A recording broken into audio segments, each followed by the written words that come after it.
कि फ्रेंड्स आज है 3 मार्च और 3 मार्च जो एसएससी सीजीएल टायर 2 का आपका एग्ज़ाम कंडक्ट हुआ है, जिसमें 20 क्वेश्चंस कंप्यूटर के सेक्शन से पूछे गए हैं। तो आज की वीडियो में कंप्यूटर के क्वेश्चन को देखेंगे विद एक्स्ट्रा फैक्ट्स, ताकि जिन बच्चों के आगे एग्ज़ाम है उनको मदद मिल सके। चलिए शुरू करते हैं बिना किसी देरी के। चैनल में अगर नए हैं तो सब्सक्राइब कर ले और नोटिफिकेशन बेल को ऑल पर क्लिक कर लें। तो पहला क्वेश्चन था, वेब पेज में बुकमार्क के लिए कौन से शॉर्टकट की का यूज़ किया जाता है? Control D. इसका सही आंसर है control D. Sometimes known as control D is a shortcut key that differs based on the software in most internet browsers. For example, Control D is used to add the current site to a bookmark or favorite. In Microsoft PowerPoint, press Control D. Control D in Microsoft PowerPoint inserts a duplicate of the chosen slide.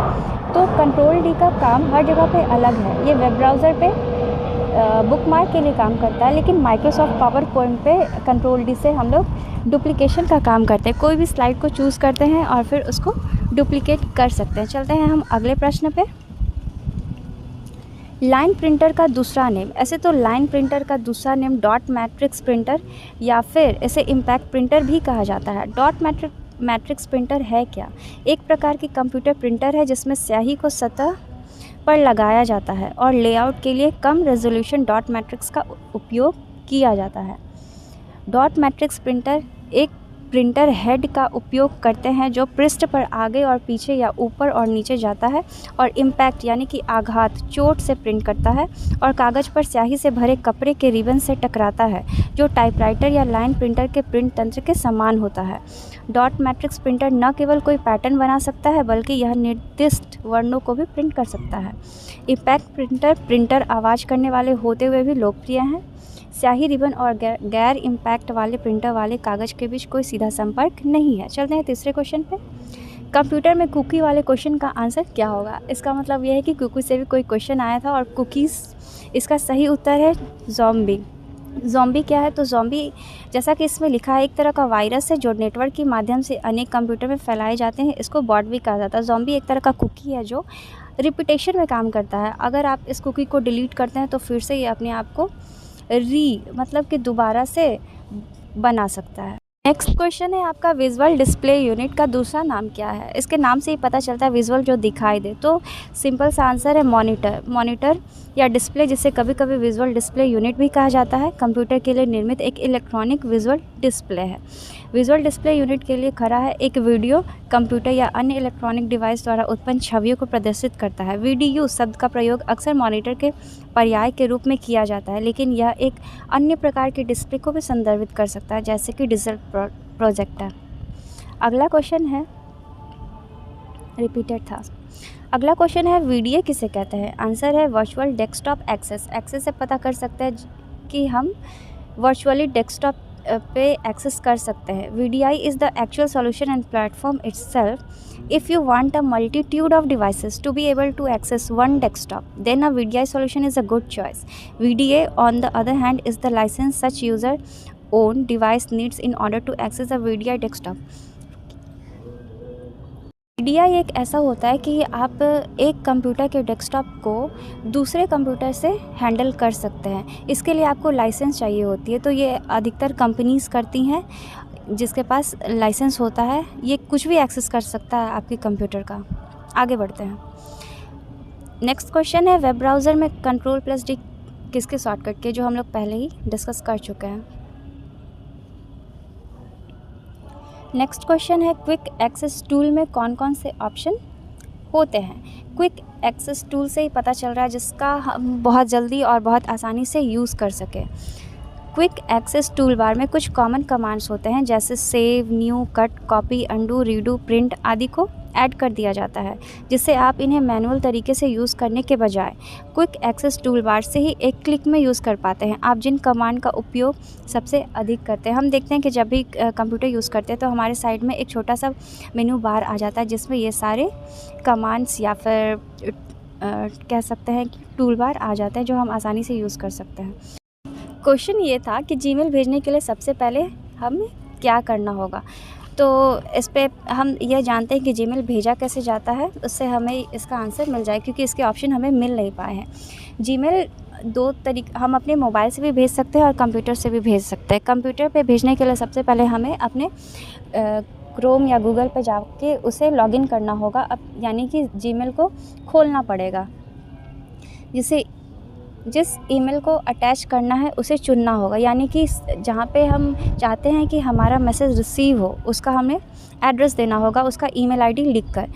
और फिर attachment button जो एक ऐसे बना होता है, कुछ इस टाइप का बना होता है, मेरा ड्राइंग कुछ अच्छा नहीं है, तो ज़्यादा अटैचमेंट के रूप में हम इस पर क्लिक करते हैं और फिर अटैच करते हैं। पाने वाला फील्ड में ईमेल पाने वाले की ईमेल पते डालें, जो मैंने पहले ही बताया कि एड्रेस को डालना बहुत ज़रूरी है, वरना आप कोई सामान भेजें और वो कहीं और ही पहुंच जाए। विषय जोड़ें, मतलब कि सब्जेक्ट आपका क्या है, वो जो अटैचमेंट है वो किस चीज़ से रिलेटेड है। अपना मैसेज लिखें, जो भी सैल्यूटेशन आप पहले लिखते हैं, गुड मॉर्निंग, गुड आफ्टरनून, जब भी हो, उसके बाद अपना जो भी इम्पॉर्टेंट मैसेज है उसको लिखें और उसको सेंड बटन पे क्लिक करें, वो क्लिक हो जाएगा। आगे बढ़ते हैं। कंप्यूटर की किस पीढ़ी में ट्रांजिस्टर का उपयोग किया जाता है? इसका सही और जवाब है दूसरी पीढ़ी, जो कि 1955 से 1964 में बना था, इसका यूज़ होता था। दूसरी पीढ़ी में, इसके बारे में थोड़ा हम जानते हैं। दूसरी पीढ़ी में बना कंप्यूटर पूरी तरह से ट्रांजिस्टर पर आधारित था।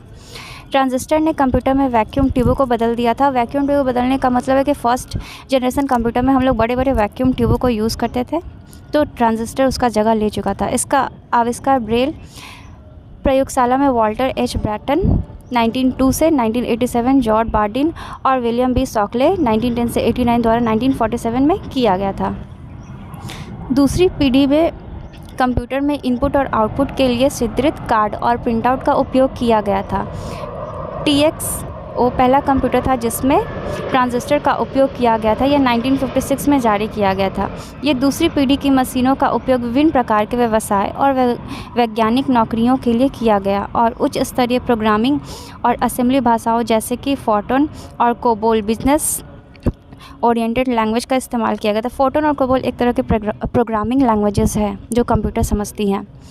तीसरी पीढ़ी का बात करें तो वो 1964 से 75 में आया था। एकीकृत सर्किट का विकास तीसरी पीढ़ी में कंप्यूटर की पहचान था। ट्रांजिस्टर को छोटा करके सिलिकॉन चिप्स पर रखा गया, जिसे अर्धचालक कहा जाता है। सिलिकॉन को अर्धचालक भी कहा जाता है।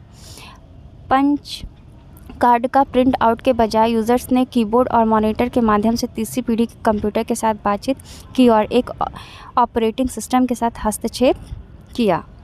इसने एक समय में डिवाइस को कई अलग अलग एप्लीकेशन चलाने की अनुमति दी। चलते हैं चौथी पीढ़ी पे 1971 से, जो अब तक चल रही है।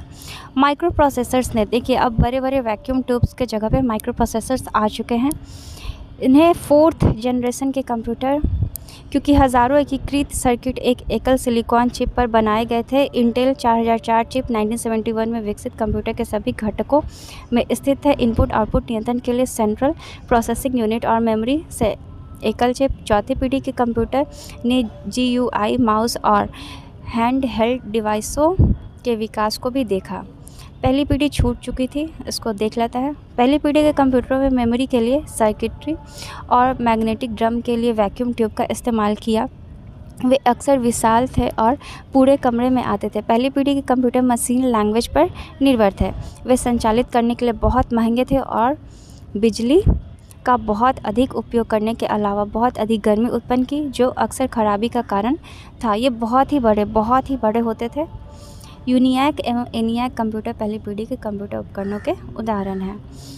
ये था कुछ क्वेश्चन। अब देखते हैं कि कंप्यूटर पे कौन कौन से क्वेश्चन मतलब फोकस, स्पेशली आगे वाले एग्ज़ाम पे फोकस किया जाना चाहिए। वेब ब्राउज़र्स को देख सकते हैं, वायरसेस को देख सकते हैं, स्टोरेज पढ़ सकते हैं और माइक्रोसॉफ्ट एक्सेल पे भी ध्यान देना ज़रूरी है। MS वर्ड से 3 क्वेश्चन देखा गया है, पूछा गया था। इतने ही क्वेश्चन मिल पाए हैं और आगे के क्वेश्चन के लिए आप PDF देख सकते हैं, जो हमारे टेलीग्राम पर उपलब्ध है, जिसका लिंक डिस्क्रिप्शन में दिया गया है। अब हम देखते हैं आज के स्टूडेंट्स, जो विद्यार्थी जिन्होंने एग्ज़ाम दिया है, उनके कुछ रिव्यू। उनके अनुसार कंप्यूटर से इजी क्वेश्चंस थे। मैथ्स तो काफ़ी इजी थे, रीजनिंग भी हल किए जाने वाले थे, लेकिन कुछ ऐसे पैटर्न से पूछे गए थे जो थोड़ा जो कुछ अलग पैटर्न के थे। इंग्लिश की बात की जाए तो वो उससे मॉडरेट क्वेश्चन पूछे गए थे। PQRS tough and time taking था। थीम बेस्ड क्वेश्चंस भी टफ़ पूछे गए थे। GS की बात की जाए तो GS मॉडरेट था। एक क्वेश्चन स्टैंडर्ड डेविएशन, एक क्वेश्चन कॉन्ट्राडिक्टरी स्टेटमेंट और प्रोबेबिलिटी सेक्शन क्वेश्चंस भी देखे गए हैं। कुछ और बच्चों के रिव्यू है, इन्हें भी देख ले। मैथ्स डूएबल था, मतलब कि करने लायक था। रीजनिंग मॉडरेट देखा गया। 3 assumptions. English moderate, GS tough बताया गया। कंप्यूटर भी टफ़, 6 से 7 क्वेश्चन बनाने लायक थे। इंग्लिश GK बहुत ज़्यादा टफ़ थे। मैथ्स इजी था। रीजनिंग मॉडरेट और फिर कंप्यूटर भी मॉडरेट। को लाइक करें, चैनल पे न्यू है तो चैनल को सब्सक्राइब करें। धन्यवाद।